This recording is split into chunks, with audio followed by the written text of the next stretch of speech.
E aí, galera? Tranquilo? Bom, hoje vamos falar do sistema respiratório. Primeiramente, qual é a função desse sistema? É o sistema responsável por trazer oxigênio para dentro do corpo e retirar gás carbônico para fora do corpo. O oxigênio entra e o gás carbônico sai. Nós temos um sistema especializado na entrada de oxigênio e na saída de gás carbônico. Essa troca de gases é chamada hematose. Beleza? Bom, primeiramente vamos falar de cada parte do sistema respiratório. Primeiramente temos a cavidade nasal, faringe, laringe, traqueia, brônquios, bronquíolos, alvéolos pulmonares e o pulmão. Vamos falar de cada um. A cavidade nasal é a porta de entrada e saída do ar do corpo humano. E a função principal dela é filtrar o ar que está entrando no organismo. Porque não pode entrar qualquer coisa no seu organismo. Então esse ar ele tem que ser filtrado. E a cavidade nasal é responsável por essa filtração. Também possui terminações nervosas, por isso que a gente sente o cheiro. Beleza? Bom, depois da cavidade nasal, nós temos a faringe. A faringe é uma zona de transição entre o sistema digestório e o sistema respiratório. A faringe faz parte tanto do sistema digestório quanto respiratório. Passa tanto o alimento pela faringe quanto o ar. Beleza. A faringe é nada mais nada menos que uma passagem. É uma passagem, é por onde vai passar o ar. Beleza? E a laringe também é uma região por onde vai passar o ar, porém ela é exclusiva do sistema respiratório. A gente pode ver que tem a faringe aqui, e da faringe pode ir para o esôfago ou pela traqueia. Na traqueia é o nosso sistema respiratório, é a continuação do sistema respiratório. E logo no início aqui, antes de iniciar a traqueia, nós temos a laringe. A laringe é uma região onde se localizam as pregas vocais, que antigamente a gente chamava de cordas vocais, beleza? E, recapitulando, ela é extremamente importante na condução de ar pelo sistema respiratório. E ela só faz parte do sistema respiratório, beleza? Ela não faz parte do sistema digestório, beleza? É onde se encontram nossas pregas vocais. Ok, além disso nós temos a traqueia. E a traqueia, ela possui anéis cartilaginosos. Qual é a função desses anéis? Os anéis eles vão impedir que a traqueia se feche com a baixa pressão, pela baixa pressão. Sabe quando você está tomando refrigerante no canudo e muitas vezes você vai puxar com força o refrigerante no canudo e o canudo se fecha? Então, para impedir o fechamento desse canudo, que é a traqueia, nós temos anéis cartilaginosos que impede que a traqueia se feche com a baixa pressão. Depois da traqueia, nós temos os brônquios. A ramificação dessa traqueia, nós temos os brônquios.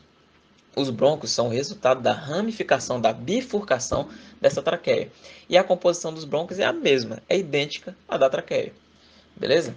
Depois dos brônquios, nós temos algumas ramificações após eles, que são os bronquíolos. Eles são o resultado das ramificações dos brônquios e já se encontram no interior do pulmão. Os bronquíolos eles se encontram já no interior do nosso pulmão. Beleza? E todos esses componentes que eu estou falando, faringe, laringe, traqueia, brônquios, bronquíolos, por tudo isso vai passar o ar. Vai entrar oxigênio e vai sair gás carbônico. Beleza? Depois dos bronquíolos, no final dos bronquíolos, nós temos os alvéolos pulmonares, que é lá onde vai ocorrer as trocas gasosas, que a gente chama de hematose. Os alvéolos pulmonares, eles são envolvidos por vários capilares sanguíneos. E é nesse sangue, nessa corrente sanguínea que vai entrar oxigênio e é desse sangue que vai sair gás carbônico.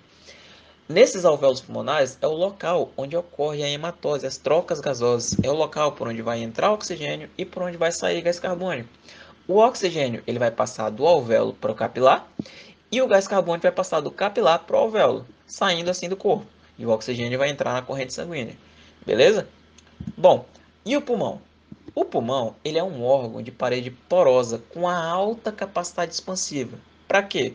Bom, ele se expande justamente porque tem que entrar nele e ele se contrai justamente porque tem que sair dele. Beleza? A expansão da caixa torácica, que são os nossos ossos formados pelas costelas, pelo externo, a caixa torácica ela expande.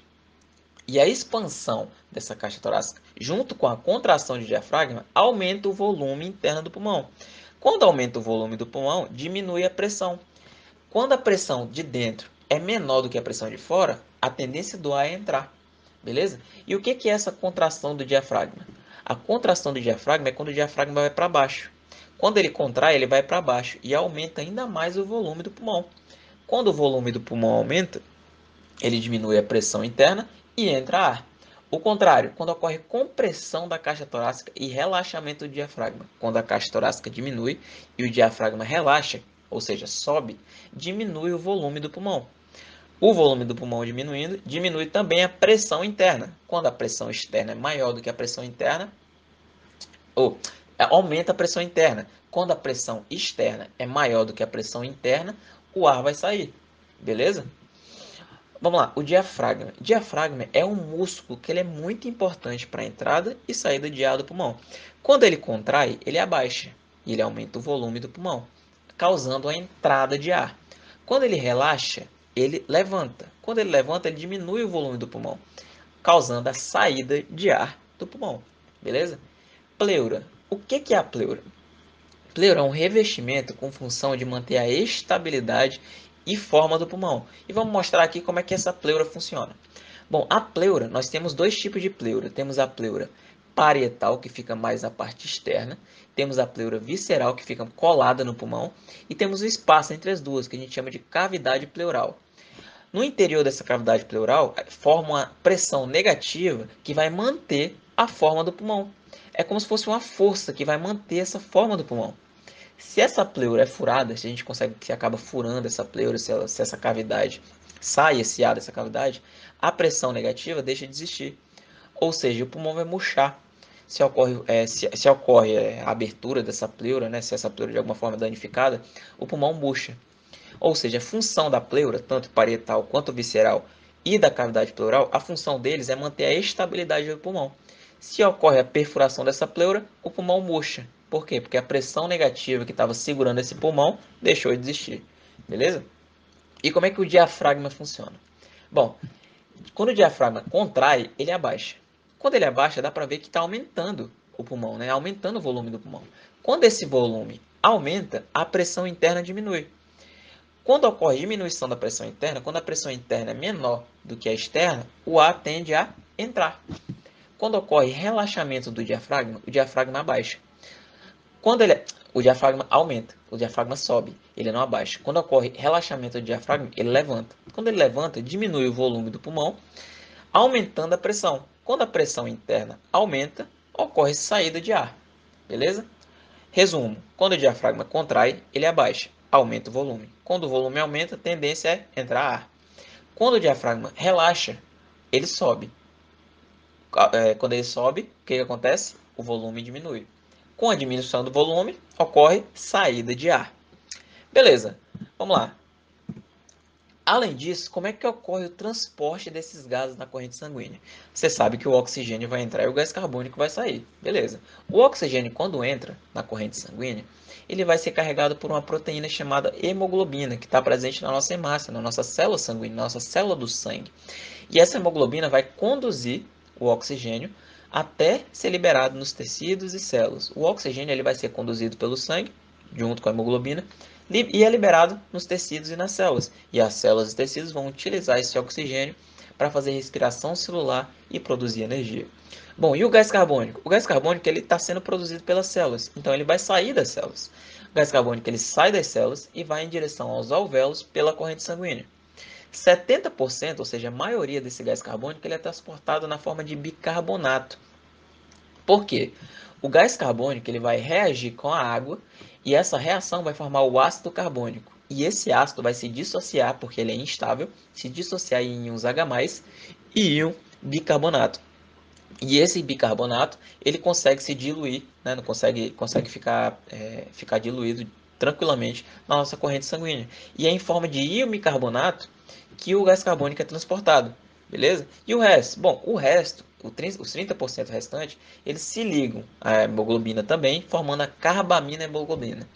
Mas a grande maioria, que são 70%, eles vão estar dissolvidos, né, diretamente na corrente sanguínea em forma de íon bicarbonato. Beleza?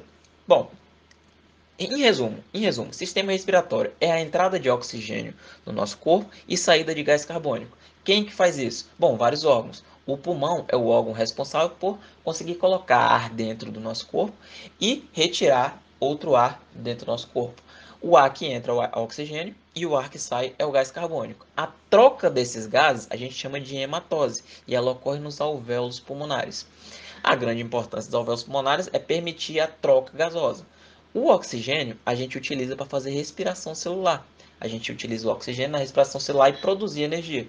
Quando a gente faz respiração celular, a gente produz gás carbônico. E esse gás carbônico tem que sair do corpo de alguma forma. Beleza? Bom, se ficou alguma dúvida, volta na aula, coloca nos comentários. Gostou do vídeo? Clica no gostei. Se inscreve no canal e continua acompanhando a gente que tem muito mais para vir por aí. Beleza? Valeu!